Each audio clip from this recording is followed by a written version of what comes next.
వెంకటరెడ్డి గారితో మాట్లాడదాం. వెంకటరెడ్డి గారు, ఎందుకు సంవత్సరంన్నర గడుస్తున్నా కూడా కాంగ్రెస్ ఏదైతే ఆరోపించిందో అక్రమాలు అవినీతి జరిగాయి అని బీఆర్ఎస్ నేతలపైన, బీఆర్ఎస్ హయాంలో తెలంగాణని అప్పులు కుప్పగా చేసి అక్రమాలతో తమ ఖజానాని, సొంత ఖజానాని నింపుకున్నటువంటి పార్టీ బీఆర్ఎస్ అని వాళ్ళందరి అంతు తేలుస్తామని చెప్పి సవాళ్లు విసిరినటువంటి కాంగ్రెస్ ఈరోజు ఎందుకు ఇంత అంటే విచారణను వేగవంతం చేయట్లేదు? ఎందుకు?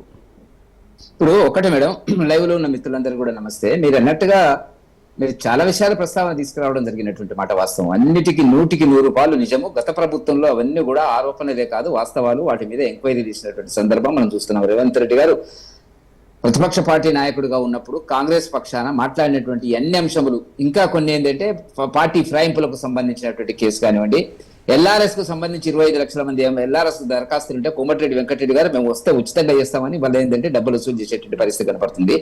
కూకటిపల్లి దాటిన తర్వాత 100 ఎకరాల భూమి అక్కడ అప్పుడు కేసీఆర్ పక్కన కూర్చున్నటువంటి ఒక ఎంపీ ఇప్పుడు రేవంత్ రెడ్డి గారి పక్కన కూర్చుంటున్నాడు. ఆయన కోసం జరిగినటువంటి దాని గురించి ఇంకా యాడ్ చేసుకుంటే మనకు కనపడుతున్నటువంటిది. నేనేమంటున్నా అంటే ఈ ప్రభుత్వము ఏ ఒక్క అవినీతి ఆరోపణలకు సంబంధించినటువంటి కేసును కూడా ముందుకు తీసుకుపోయే పరిస్థితి లేదు. కదా 3-4 మాసాలుగా మీరు జాగ్రత్తగా ఆలోచిస్తే రేవంత్ రెడ్డి గారు వీరి గురించి మాట్లాడడం లేదు. దీని వెనకాల పెద్ద రాజకీయ కుట్ర ఉన్నది.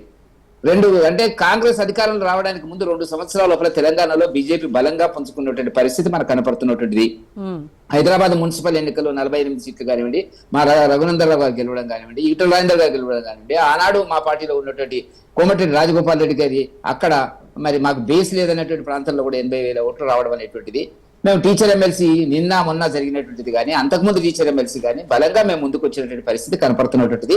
సరే, రాజకీయంగా మేము తీసుకున్నటువంటి ఒక నిర్ణయం దానివల్ల కాంగ్రెస్ ముందుకు వచ్చింది అనేటువంటిది మేము మీడియా పక్షాన్ని చెప్పం, కానీ మాకున్నటువంటి ఒక అంతర్గతమైనటువంటి ఆలోచన, వ్యూహము, ఎత్తుగడ అనేటువంటిది మాకు తెలుసు. అయితే ఇప్పుడు ఇన్ని కేసులకు సంబంధించి ఏ ఒక్క కేసు కూడా ముందుకు వెళ్ళడం లేదు. ఇప్పుడు కైలాష్ గారు అంటున్నారు ఏంటంటే కాళేశ్వరం టైం పడుతుంది, విద్యుత్ శక్తి కొనుగోలు కమిషన్ కు టైం పడుతుంది. సాఫీగా ఉన్నది కదా. ఈ కార్ రేస్ సంబంధించినటువంటిది విదేశీ మారక ద్రవ్యాన్ని అనుమతి లేకుండా, క్యాబినెట్ అప్రూవల్ లేకుండా బ్యాంకుల ద్వారా డైరెక్ట్ గా ఖాతాలోకి మళ్లించినటువంటి కేసు లోపల మీరు ఎందుకు యాక్షన్ తీసుకోలేదు అనేటువంటిది మనం అడుగుతున్నటువంటిది. మరి గొర్రెల పెంపకం సంబంధించినటువంటి కేసులో ఫైళ్లు మాయమైన ప్రభుత్వం మారిన రోజున రాత్రి ఫైల్ లేని మాయనే అన్ని పత్రికల్లో వచ్చినటువంటి వార్త. దాన్ని మీరు ఎందుకు టేకప్ చేయలేదు? ఏ ఒక్క చిన్న కేసును కూడా మీరు టేకప్ చేయలేదు కదా.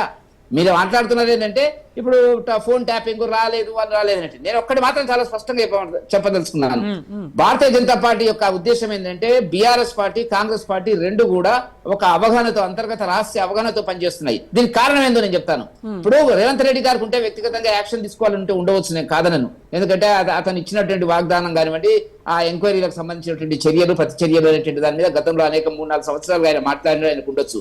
కానీ ఢిల్లీలో ఉండేటువంటి అధిష్టాన వర్గం మీరు కేసీఆర్ ను బతికించుకోవాలా, బీఆర్ఎస్ పార్టీని బతికించుకుంటేనే మీకు భవిష్యత్తు ఉంటుంది. ఒకసారి బీఆర్ఎస్ పార్టీ ఖతమైనట్టయితే మనకు కాంగ్రెస్ బీజేపీ పార్టీకి పోటీ జరుగుతుంది. కాంగ్రెస్ కు బీజేపీ పార్టీకి పోటీ పడ్డటువంటి రాష్ట్రంలో ఏ రాష్ట్రంలో కూడా మనం ముందుకు రాలేదు. ఏదో 1-2 రాష్ట్రాలు, కర్ణాటకలో అతి కష్టం మీద, హిమాచల్లో మళ్ళీ కూడా మేమే పార్లమెంట్ సీట్లు లోకసభలో మేము గెలవడం జరిగినటువంటిది, లోకల్ బాడీస్ జరిగిన గ్రామ పంచాయతీలో కూడా మేమే రావడం జరిగినటువంటిది. కాబట్టి మనం బీఆర్ఎస్ ఉన్నంత కాలమే మనం మళ్ళీ ఏమన్నా అక్కడ అవకాశాలు ఉంటాయి తప్ప అంతవరకు ఉండవు అనేటువంటిది ఆయన మీద ఒత్తిడి ఉంది. కాబట్టి మీరు గుర్తుపెట్టుకోండి, చాలా విషయాల్లో కలిసిపోతారు వాళ్ళు. ఇప్పుడు దీనికి సంబంధించి పార్లమెంట్ సీట్లకు సంబంధించినటువంటిది ఏదైతే ఉందో, మరి సీట్ల పెంపుకు సంబంధించి, తగ్గింపుకు సంబంధించినటువంటి దాంట్లో వాళ్ళు చెన్నై పోయి చట్టాపట్టాలు వేసుకున్నారు. రేపు హైదరాబాద్ లో మళ్ళీ అదే పద్ధతి ఉంటుంది. లిక్కర్ కేసులో మరి రాష్ట్రపతి దగ్గరికి వెళ్ళినటువంటి ఆల్ ఇండియా డెలిగేషన్ లో టీఆర్ఎస్ పార్టీ ఉంది, కాంగ్రెస్ పార్టీ ఉంది.